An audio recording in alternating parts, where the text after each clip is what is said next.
A'udzubillahi minasyaitonirrajim. Bismillahirrahmanirrahim. Assalamualaikum warahmatullahi wabarakatuh. Rabbi shrah li sadri wa yassir li amri wahlul 'uqdatam min lisani yafqahu qawli. Rabbi zidni ilman warzuqni fahman.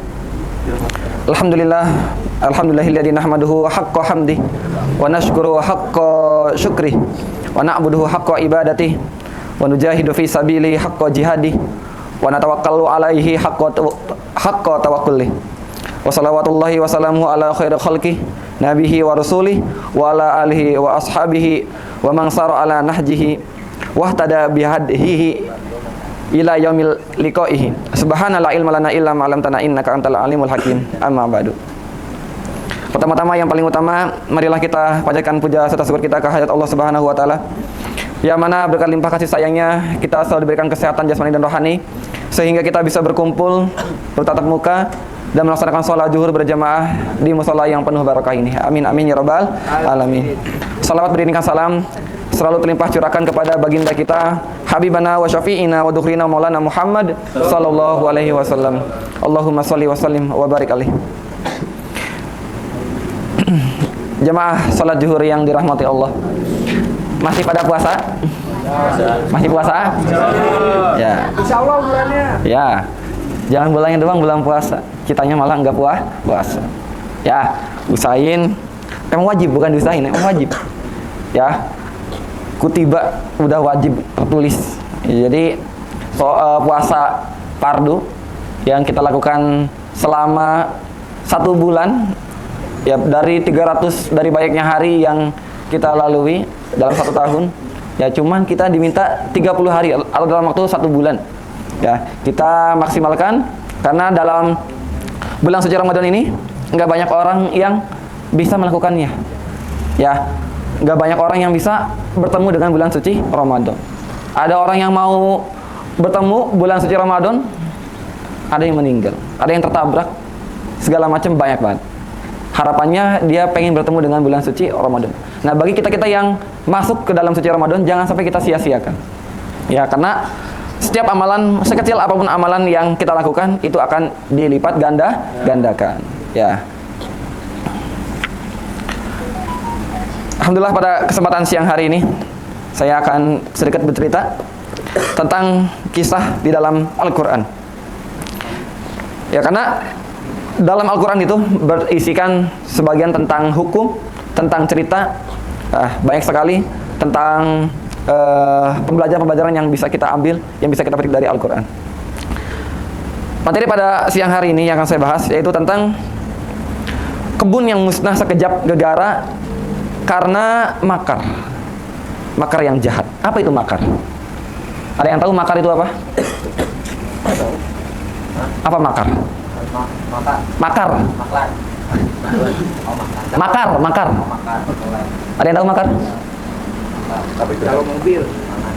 Ya, jadi makar itu orang-orang yang punya ngide, tetapi ide dan tujuannya ini ditujukan untuk kemaksiatan. Ya, bertolak belakang dengan ajaran, dengan perintah yang Allah perintahkan. Ya. Di dalam Al-Quran dijelaskan, dalam hadis, dikisahkan bahwa Rasulullah SAW pada masa-masa awal saat mengawali dakwah sebagai utusan Allah di Mekah. Saat itu Rasulullah SAW mulai menghadapi gangguan dan celaan dari orang-orang musyrik yang menentang dakwah beliau. Ya, sekelas Rasulullah aja yang udah maha sempurna, itu masih banyak yang mencela, yang membenci. Apalagi kita yang bukan siapa-siapa. Jadi wajar kalau ada yang membenci kita, yang tidak suka sama kita, karena sekelas Nabi pun masih banyak yang benci. Ya. Allah menceritakan kisah ini dalam surat Al-Qalam ayat 17 hingga ayat 27. Ini adalah salah satunya ayat menjelaskan maksud dari Ashabul Jannah. Ya, Ashabul Jannah itu artinya adalah orang ahli kebun, atau bisa disebut juga orang yang penghuni surga. Ya. Sementara dalam ayat kata Ashabul Jannah merujuk pada makna penghuni surga, yaitu lawan kata dari Ashabun Nar. Ya, orang-orang ahli neraka. Ya, terserah kita mau jadi Ashabul Jannah atau mau jadi Ashabun Nar.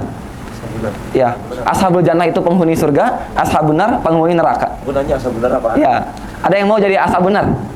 Ika. Ya, mudah-mudahan kita semuanya digolongkan dalam penghuni surganya Allah Subhanahu wa taala. Tentunya orang yang bisa mencapai surganya Allah adalah orang yang dirahmati, yang diridhoi oleh Allah Subhanahu wa taala. Bagaimana kita mencari ridhonya? Ya kita melakukan segala amalan ibadahnya. Ya, ridho aja. Ridho Otman nih. Ridho Otman. Mana ridho ya? Enggak ada. Oh iya itu. Ada. Allah mengisahkan dalam firman-Nya. A'udzubillahi minasyaitonirrajim. Bismillahirrahmanirrahim. Inna balawnahum kama balawna ashabal jannah. Idza aqsamu la yasrimunnaha musbihin wa la yastasnun fatafa 'alaihi ta'ifun min rabbika wa hum naimun. Fa asbahat kassarin. Yang artinya adalah sesungguhnya kami telah menguji mereka orang musyrik dari Mekah sebagaimana kami telah menguji pemilik-pemilik kebun ketika mereka bersumpah bahwa mereka pasti akan memetik hasilnya pada pagi hari. Tetapi mereka tidak mengecualikan dengan mengucapkan insya Allah. Lalu kebun itu ditimpa bencana yang datang dari Tuhanmu ketika mereka sedang tertidur, maka jadilah kebun itu hitam karena terbakar seperti malam yang gelap gulita.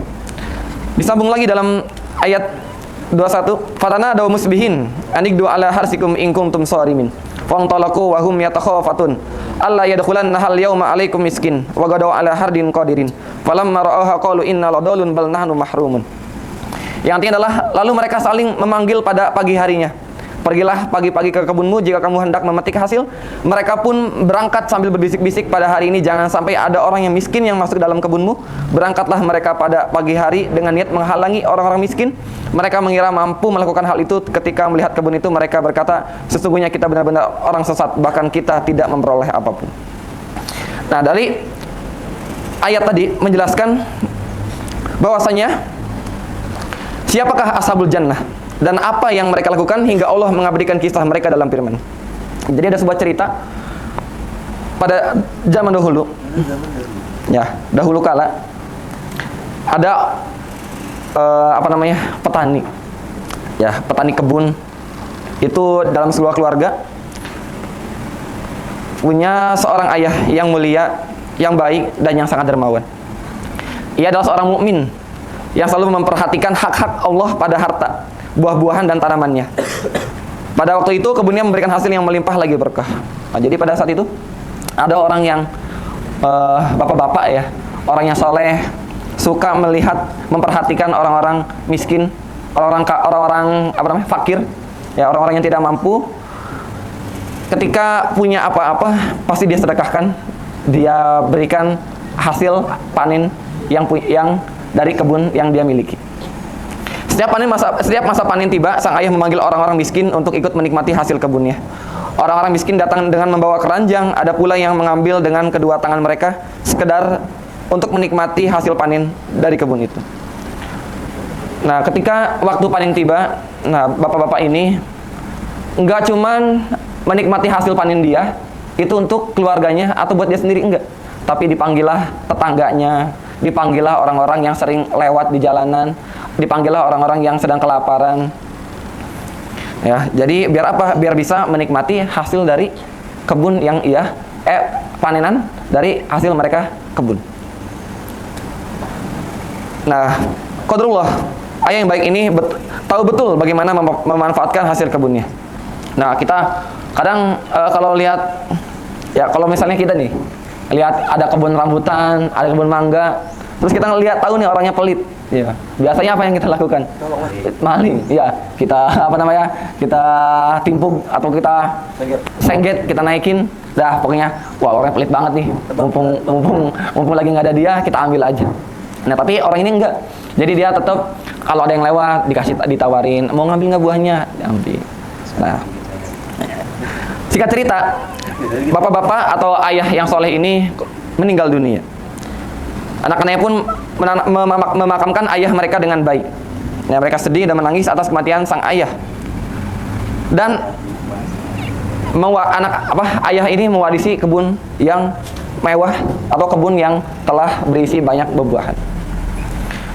Nah, pada saat musim panen kian dekat, ketika fajar menyingsing dan suasana pagi yang indah, mereka ashabul jannah pergi ke kebun guna mempersiapkan segala sesuatu untuk menyambut musim panen. Mereka menyambut musim panen dengan kebahagiaan karena hasil buah-buahan yang begitu melimpah. Mereka juga berkata, pasti kita akan memanennya. Ya, tanpa mengucapkan insya Allah.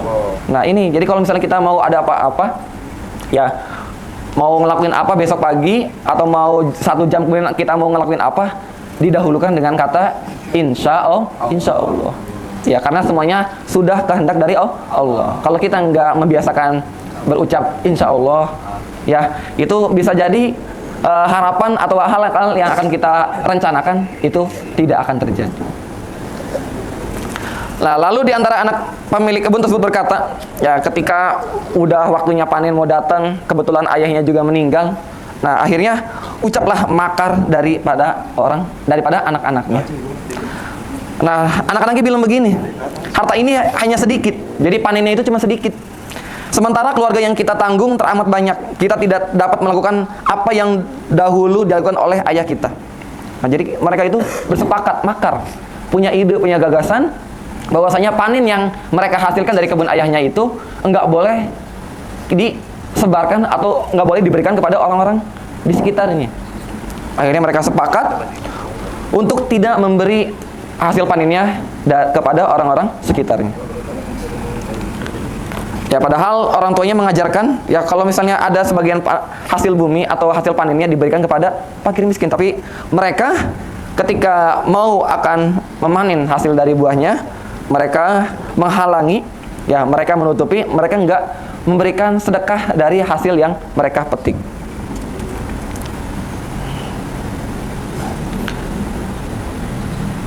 Nah,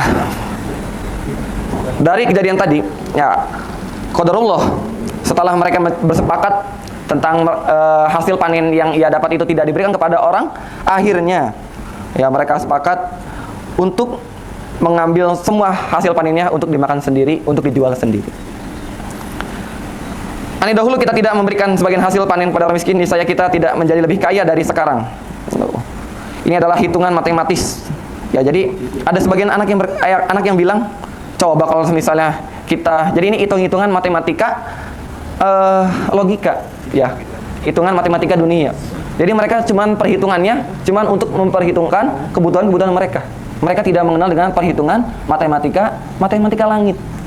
Ya, padahal sejatinya rizki yang kita dapat itu sebenarnya sudah Allah berikan kepada kita, ya, kalau kita suka memberi.